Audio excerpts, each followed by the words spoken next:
I want to thank you, Mitch, for the opportunity for the presentation, and thank you, everybody. The topic today is Buddhism in everyday life. Everyday life is the key to me. So to be able to use what I learned and apply it on a daily basis is what I find useful. So why learn Buddha Dhamma? Actually, is a question to the audience. Why are you here today?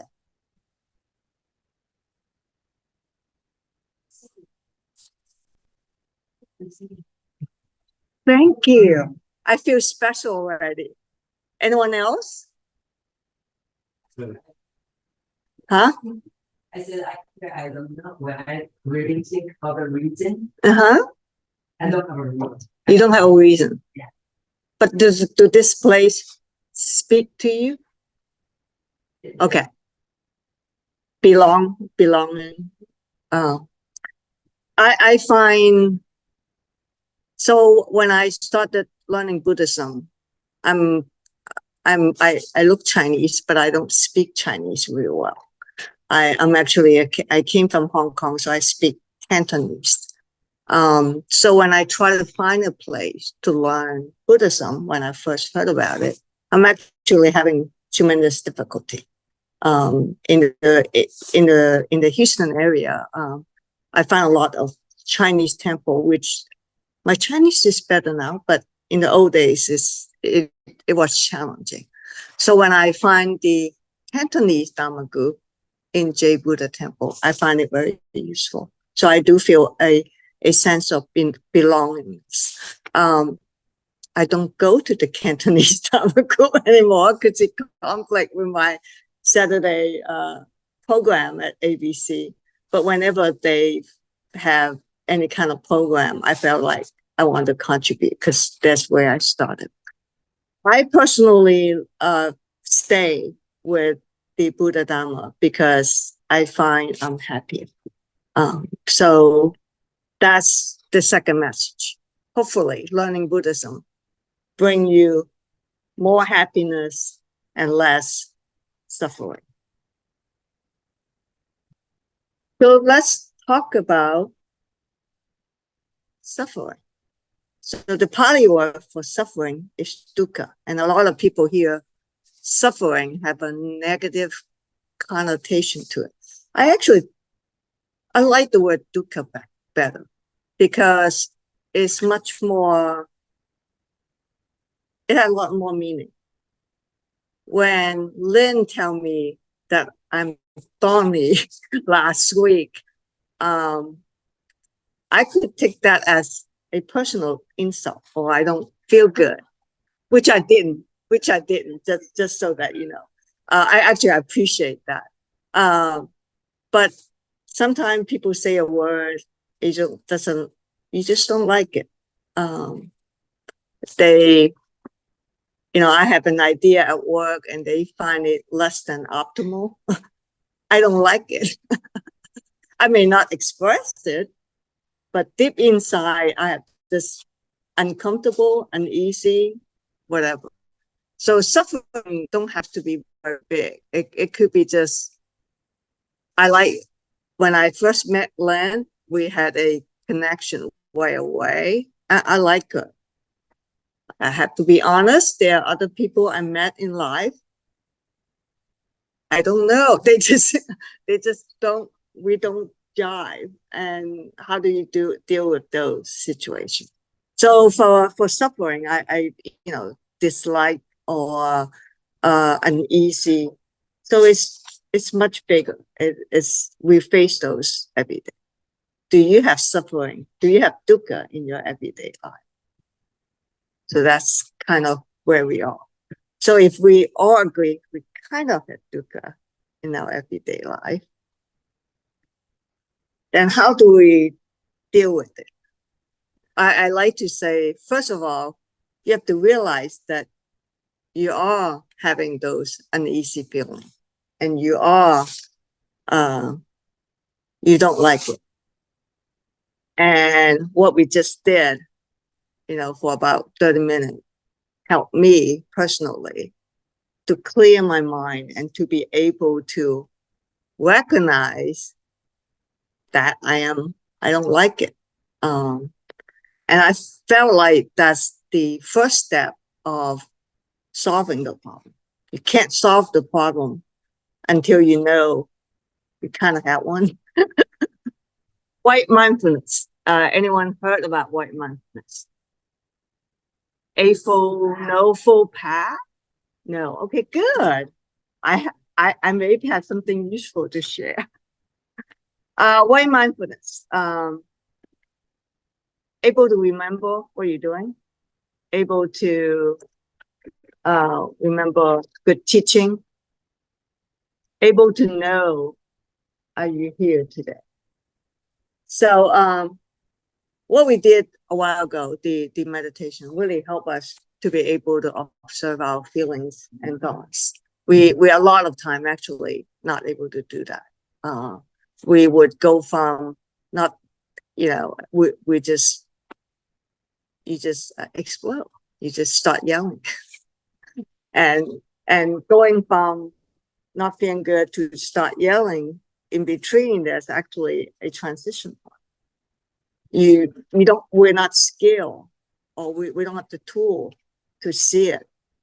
And even a few minutes of meditation a day actually helped you see your feeling. And again, able to see it, you have a possibility of doing something about it. So the second thing is be able to be in the present moment. We're in a very busy world. We multitask. Even I try to, I'm on my computer doing one thing, some thought come into my mind. I have that urge that I have to open that other application to go see that other thing now.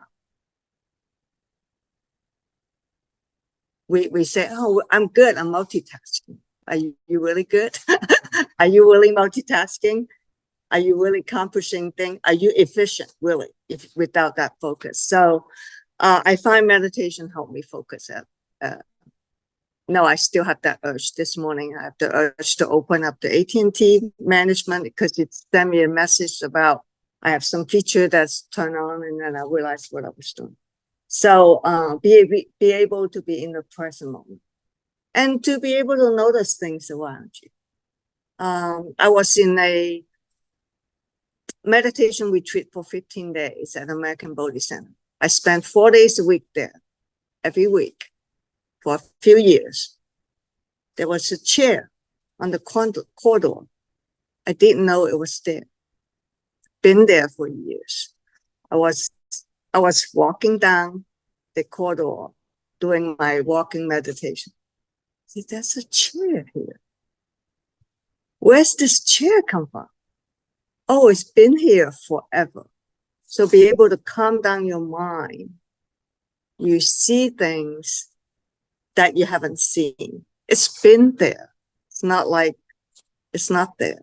Maybe a relationship with a person, that little conversation you have with them that created that glitch between you two. What is that? Did you see it? Do you know it was happening? It's all about self-discovery.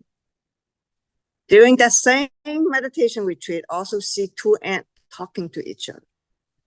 And they were having a little, actually 3 of them, they were having a little because I was very focused. My eye was on the ground. Three of them kind of talking about something. Don't know what they were talking about, but they were talking and then go their merry way. You don't notice the little things. So not that I notice nowadays, but with that experience, I know that is possible. And I feel like if we do repeat the training, we may be able to get to where we want it to be.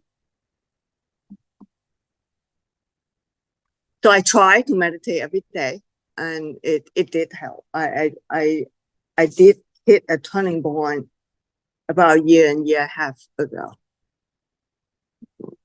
Happy to report my feet no longer hurt and my back no longer hurt. So if I could not sit because of my mind is not stable enough, it's a very scary awakening thought. We used to say, I can't sit that long because my feet hurt, or my leg hurt, or my back hurt, my shoulder hurt.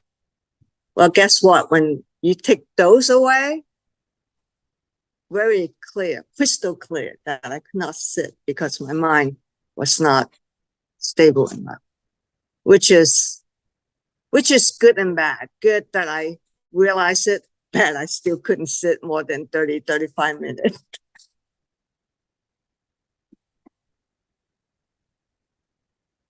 So, next step.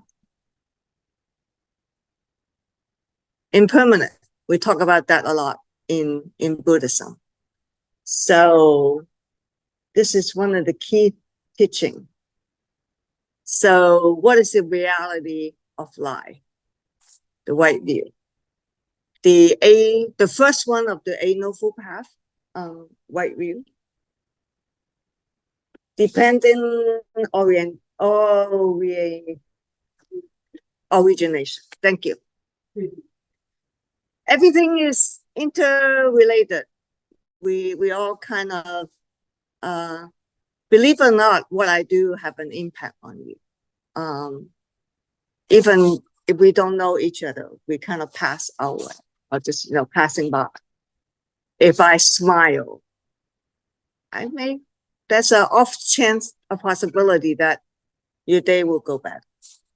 Don't know, but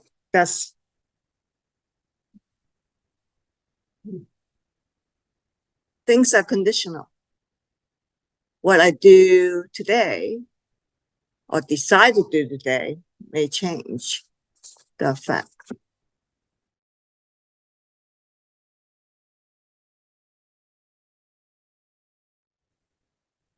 So when the conditions right, things will happen. But guess what?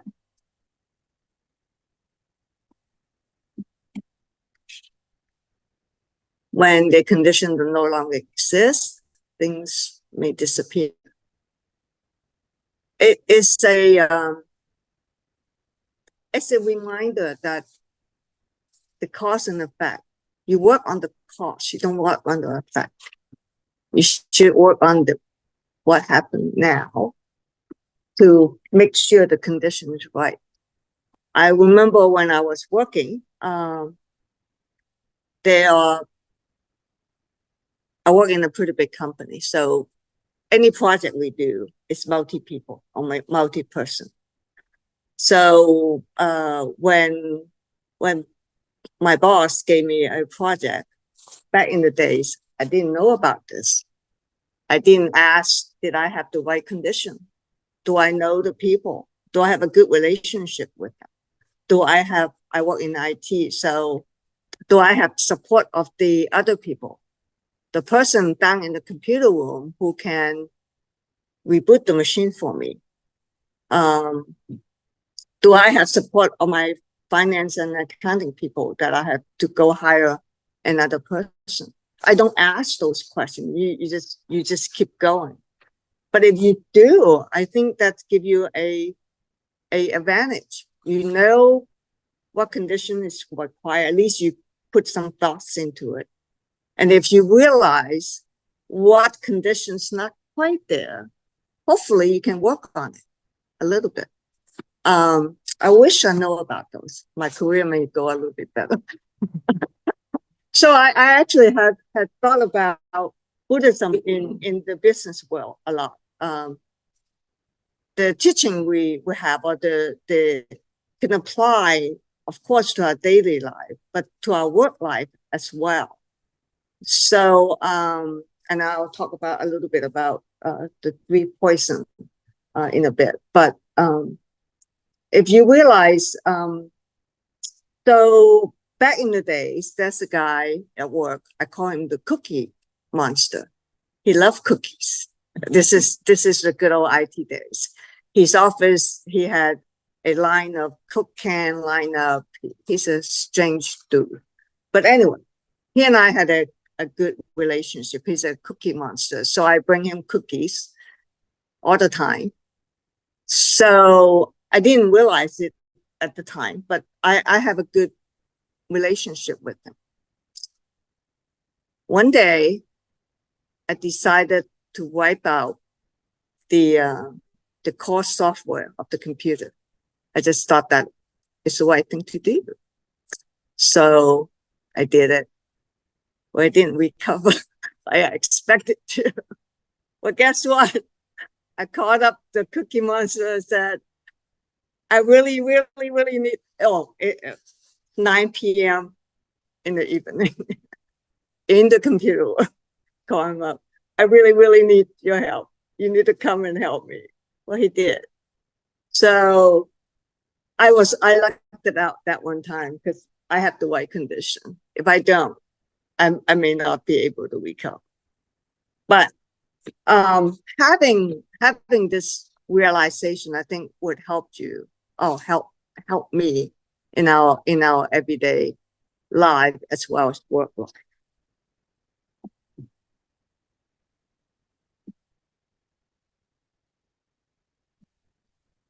I think the story you just told is a good example of why we should always try to be kind. You know, you never know when you need a favor return. You don't know. Actually, cause and effect. So we try to work on the causes. The effect will come. That's my belief. A lot of people try to work on the effect. Well, guess what? It doesn't work. Work on the cause. Be good every day. Try to try to be good every day. Try to be kind every day. The right result will come. One of my tools is put a smile on your face. I was at the post office. I need to mail out something, and I smile at the guy. It's some book I need to mail it out, and he said, "Oh, it's going to be $25." And I kind of grinned a little bit. He said, "Are those books?" I said, "Yes." He said, "Well, there's a bookway. Would you like to have the bookway?" Yes, I would love to have the bookway. So the cost dropped down half. So I smile, work on the cost. The effect will come. All these are, I feel like they're the same concept. Things are impermanent. They're conditional. They will change. And you can work on the change. And you work on it every day, then hopefully it'll go the right direction. But there are some stuff we cannot change. I'm getting older. My foot hurt. The day you're born, you're destined to die someday, whether we realize it or not. So the impermanent. While you're alive, try to be happy. And try to be making the most out of it. Try to stay on the right path. That's where I am right now. So I feel like right view, impermanent, cause effect, conditional, dependent origination, they all are the same thing. Mitch, what do you think? I agree. Oh, good. Thank you, Mitch. So the third piece of the puzzle is self-attachment.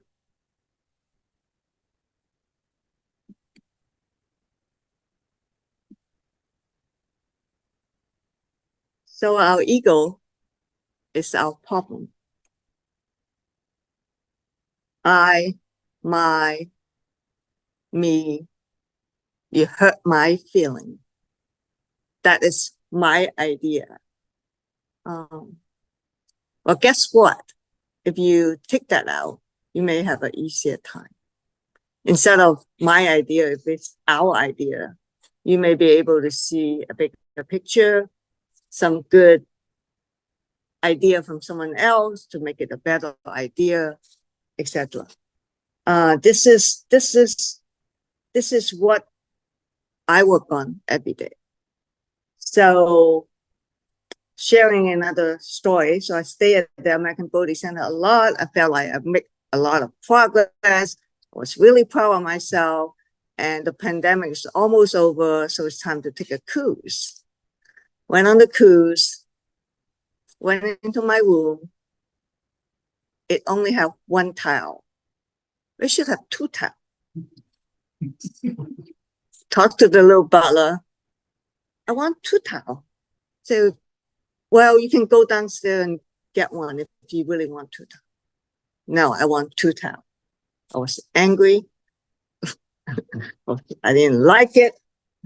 I should have two towels. If I don't have two towels, they may charge me for the second towel. It would cost me a total of $10. And it was not going to be that way. I realized that my hatred is coming up. Well, it took me 3 days to get over the hatred, and finally gave the guy who cleaned my room every day for that 7-day cruise. When things happen, and it's it's a work in progress. We all are work in progress, and it's a good reminder that we're still working on it. So talk about the hatred, the greed. So that's me, my interests. That's my USB, my laptop, my idea. I don't like it. I should have two towels. The third one is delusion. I should be young forever. I'm going to go dye my hair. The white hair is not working well for me. That is our way of dealing with impermanent a lot of time. We try to make things stay the way it is, but it changed. So if it's changing for not the direction you want, you'll have the hatred, the greed, the dukkha, the uneasiness, uncomfortable. But if you ask yourself, I have rheumatoid arthritis, so I have an autoimmune disease. My joints will hurt sometimes. I don't have the delusion that it will forever. Well, when it hurts, I say, okay, my body is getting old. So able to recognize it, I think helps. So that's.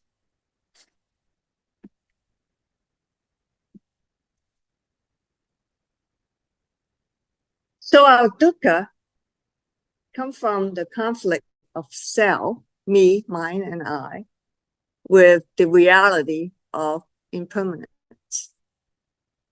And when that happens, that's where you have dukkha, or suffering. The key is impermanent is there. You can affect it, but by and large, it is what it is. So the only piece you really could work on is the self attachment. So when I have dukkha, I say, remember the 3 circles. I say, I'm good now. So this is one of my tools. This picture comes from Venerable Yu Yuan Fashi, Venerable Yu Yuan from Taiwan. He was here last year to give, to have a 2-week class in Chinese in the Grand Hall. And this is his picture. So I patronize it. I hope he's okay with it. But it was in Chinese. I did do the translation.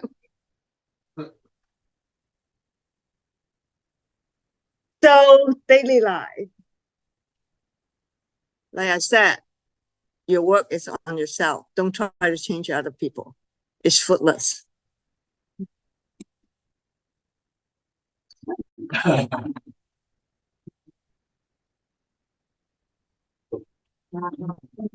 I try. You should have another picture when the thorn is going. I thought about taking a picture of that bench that I missed. I thought it was, but I don't admit that to other people, so keep it a secret, okay? Able to observe your feeling and thought. I think that's key. Meditation is a great tool. Developing of good habits. I took the precepts. To me, it's protecting me. I sometimes I try to do something, the little voice is saying, that's stealing. You're trying to take advantage of something, that's stealing. It's okay. And then you sit there, debate with yourself, is that really stealing? For a little bit, okay. And I said, okay, it's really stealing. All right, I can't do it. This is the one I find most useful. It's really about retraining yourself. What become your default habit? I shared a story last week that when someone cut in front of me, I said, oh, the guy is in a hurry.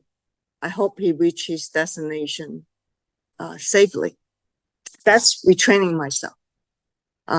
It started out with the world to ABC. So I was driving to ABC. It's a one way each way. And in the morning, sometimes I had to drive out, and I get, people would just pass by me a lot. And this is my first, he's in a hurry, I'm not. So let him pass. So we training, and what is your default behavior? It come out right away. So I think you can check on it yourself. What is your behavior? And can you change your behavior? So cultivation is really about retraining ourselves. So I already shared this with you, Buddhism daily interaction. You can't become a Buddha in my little room in ABC. You have to interact with other people. That's when my tiles. I was doing really well in my little room in ABC until I take a cruise. So if you interact with other people, that's when it's a test. I felt miserable that last time. But I think it's a good reminder of what we do. So I keep some good teaching in mind every day. This is the saying I use after my meditation. May all beings be happy and safe. I actually chant it in Chinese. Actually, the all being, I think it's important, include myself. You have to be kind and compassionate to yourself. Keep a smile on your face. It gives you advantages that you cannot imagine. I save $10 at least on the book rate, and they keep giving every time I go mail the books. You are allowed to change your mind when you're unhappy, when something happens. Stop, take a deep breath, and change your mind. You have permission to change your mind. Some people get stuck with, I got to be that way. Nothing got to be anyway. Things are impermanent. So if you allow yourself to change your mind, I think it helps. A lot of people get stuck with an idea. It's just their idea, or whatever that idea is forever that way. Well, guess what? You can change it.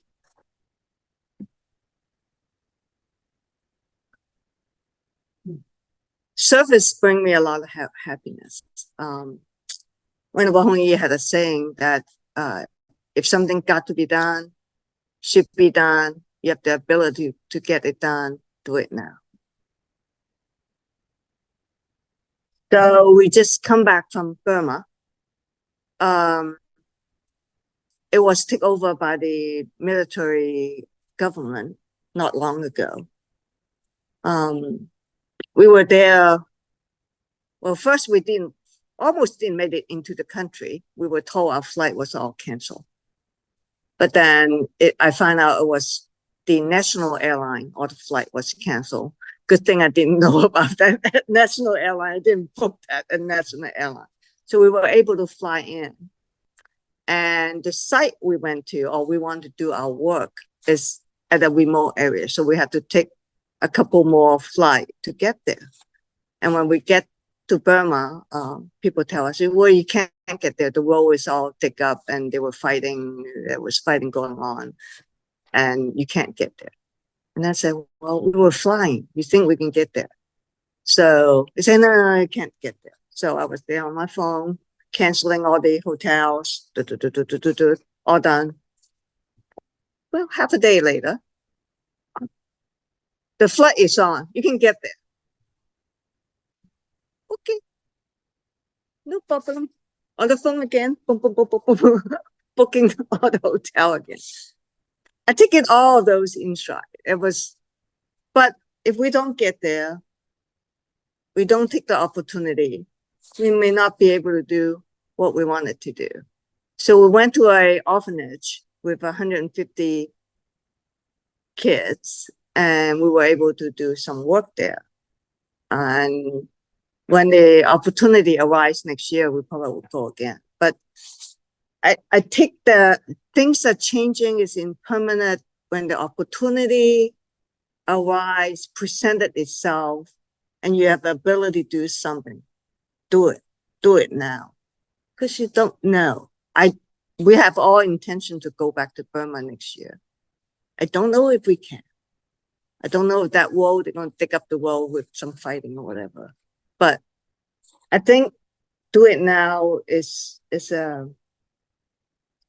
good mantra.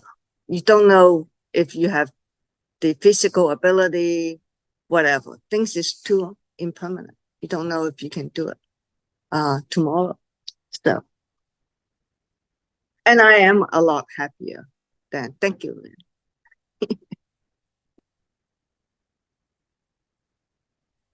Questions?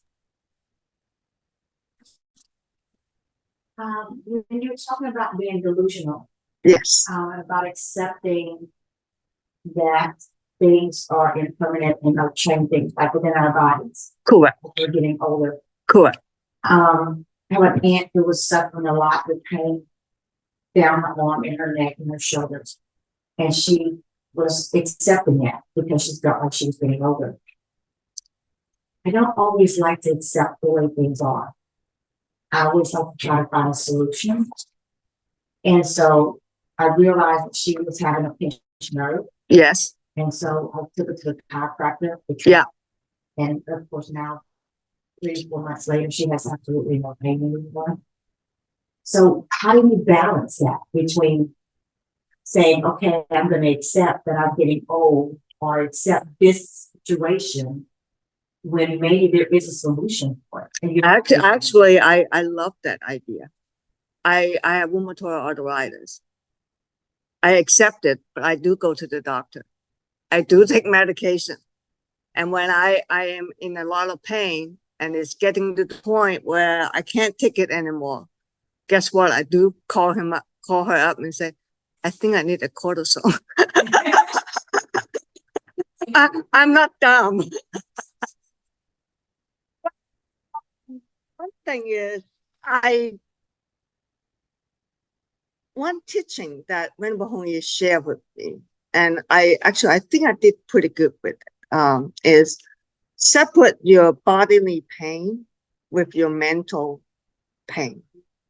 I think, someone told me, you just seems like you're one of those, whatever, they gave me a name, say, you're laughing, are you in pain? I said, yes, I am in pain, but I'm not letting that bothering my mental health. So sometimes people see me limping and said, your feet hurt. I said, yeah, it's hurting today. But I still seem pretty happy. That is one thing I think I've been doing pretty good on. Any other thoughts? I have one thought, it's not a question, because every time I hear Buddha talk about it, me, my, we never mentioned my responsibility, my job. This is all about me, mine too. So this is something I would love to hear other people's thoughts. Mhm. We take a lot of responsibility. My son, he's 32. I felt like my responsibility is over. I try to let go, but the mommy in me sometimes take over. I have certain idea of what life should be. You should save up some money. You should work harder at work. You should not go play as hard. But that's my idea. I try really, really hard to share it. It worked for me. Look at me, I'm good.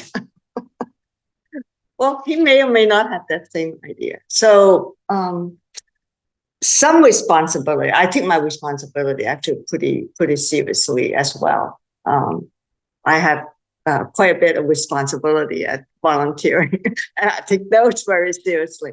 But sometimes some responsibility, I felt like we can let go. I still had sometime when I would say, well, that I can let that go. I say, no, I can't do that. And then we'll try it and see what happens. Maybe. And delegating. In my old day, I'm a micromanager. Everything has to be perfect. And it should be done this way. It's it causes a lot of problems at work. It caused a lot of problems for people working for me. And I criticized a lot because it's not perfect. So is it good enough? Does it make a significant impact? If, of course, there's certain standards that need to be met. But I remember clearly that one time I'm 5 feet, right? But I walked into a conference room, burning mad, and took the test result or something, put it on the table. It couldn't go out with this test result. So that was an incident. And then 15 years later, we have a gathering of old colleagues, and someone mentioned that incident to me. And I realized that incident, the anger, the fear, burned such an impression at people's mind. It's one little incident, 15 years later. And then the second colleague says, yeah, she was really mad that day. It's not just one person remembering it. There was other people who was joining in that conversation. I realized how bad I was, but anyway.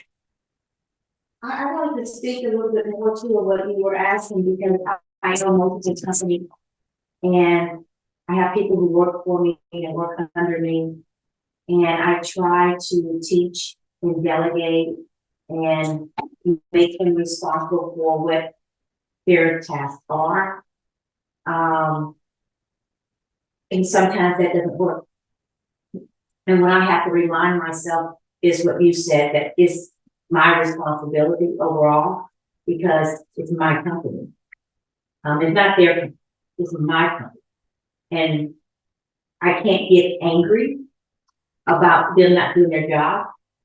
I have to say my expectations for them, and I don't like to micromanage. I hate it. But there are times that I have to go back and double check. For example, billing was supposed to be done last Friday morning. On Monday morning, I realized it hadn't been done. It hadn't been done. And it had an impact on And your it is budget. done on Friday. I have to now make sure that I double check their work every Friday. I have to double check everyone's work.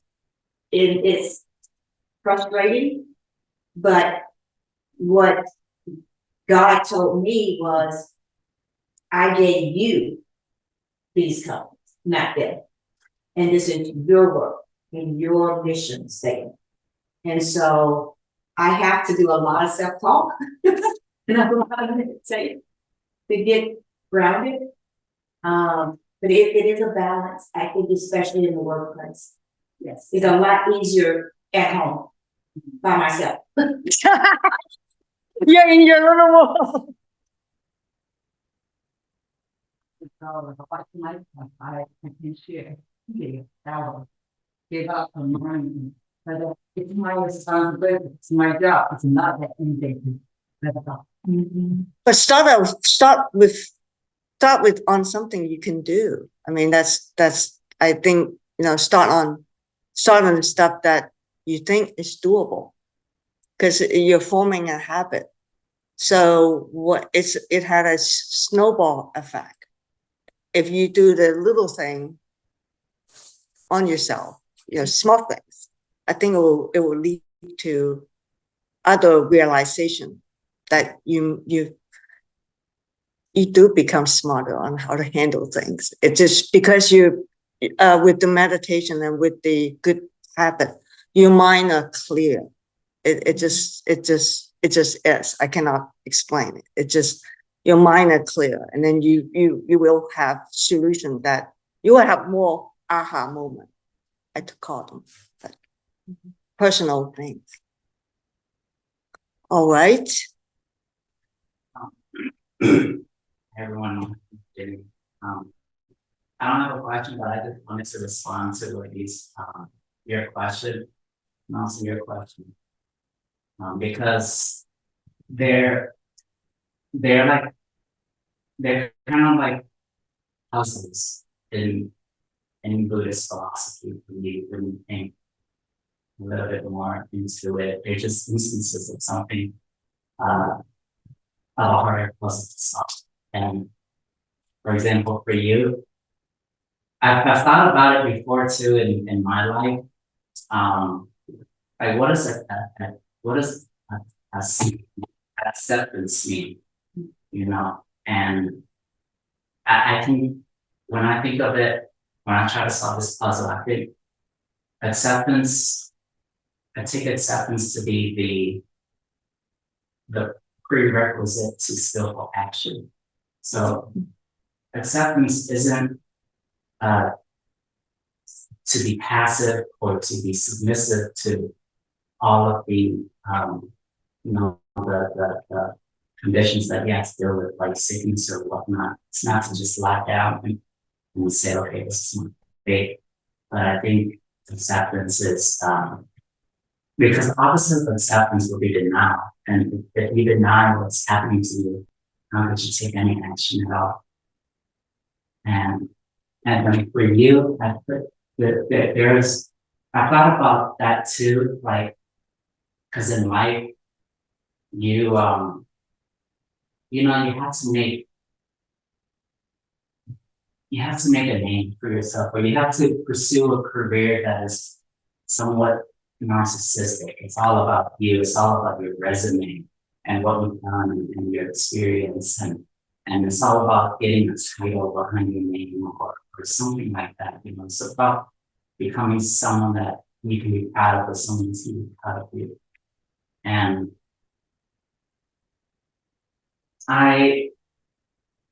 when I think of that, I think it's ironic because I don't think there are any real narcissistic jobs, because every job that you fulfill, you're either working to better someone else, better someone else's dreams, better someone else's company, or bring some kind of good to society. The more good you can bring to society, the more society will bring you up. So your value and your profession is how much value you bring to the company, how much value you can bring to someone else's life. And the better you are at that, the better your profession will be. And so it's kind of like the opposite. The more you focus on earning money in your career, I think the less people will pay attention to you. I agree with that. Actually, just looking at the bigger picture, and instead of doing self-interest at work, more interest of the overall, the team, the company, the whatever, even society in general, will bring you better result at the end, I think. Personal experience. All right, thank you, everyone. I enjoyed the opportunity, and thank you, Mitch,